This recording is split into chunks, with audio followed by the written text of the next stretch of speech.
Nah, kalian tahu nggak ada 4 teori proses masuknya Islam ke Indonesia? Yang pertama, teori Gujarat yang dicetuskan oleh G.W.J. Trewes meyakini bahwa Islam dibawa ke Nusantara oleh para pedagang dari Gujarat, India pada abad ke-13 Masehi. Kedua, teori Persia yang dicetuskan oleh Umar Amir Hussein dan Hossein Dejaja di Ningrat. Agama Islam masuk ke Indonesia pada rentang waktu abad ke-7 hingga ke-13. Adapun yang membawa Islam adalah para pedagang dari Persia yang pertama kali menyebarkan agama Islam di Pulau Sumatera. Ketiga, teori Mekah yang dicetuskan oleh Haji Abdul Malik Karim Amrullah yang menyebutkan jika ajaran agama Islam datang langsung ke Indonesia melalui orang-orang Arab Mesir pada abad ke-7 Masehi. Keempat, teori Cina yang dicetuskan oleh Slamet Mulyana dan Sumanto Al-Qurtubi.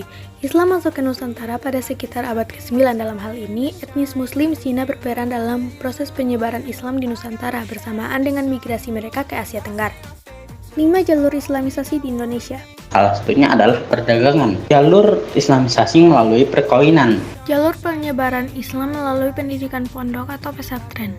Jalur tasawuf. Terakhir, jalur seni budaya. Bukti proses Islamisasi di Indonesia. Pertama, karya sastra Baba Tanah Jawi. Kedua, ditemukannya nisan makam Sultan Malik Al-Saleh. 3. Atap tumpeng Masjid Agung Demak. Kesultanan Islam di Indonesia. Pertama, Kerajaan Demak di wilayah Jawa yang didirikan oleh Raden Patah. Di bawah kepemimpinan Raden Patah, Kesultanan Demak menjadi pusat penyebaran agama Islam dengan peran sentral Wali Songo.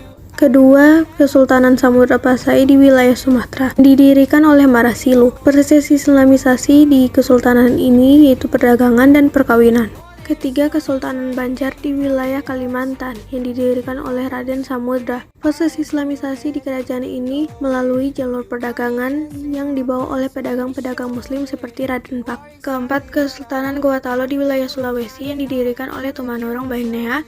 Agama Islam mulai masuk di Sulawesi Selatan karena dakwah dari Datuk R.I. Bandang dan Datuk Sulaiman dari Minangkabau. Wilayah Maluku, Kesultanan Ternate. Tokoh yang berperan, pendirinya ialah Baab Masur Malamu dan mencapai masa kejayaan pada masa pemerintahan Sultan Baabdullah. Proses Islamisasi di Kerajaan Ternate dilakukan oleh ulama-ulama dari Jawa, Melayu, dan Arab. Kerajaan Ternate resmi memeluk Islam setelah Raja Zainal Abidin belajar Islam oleh Sunan Giri pada tahun 1486 Masehi.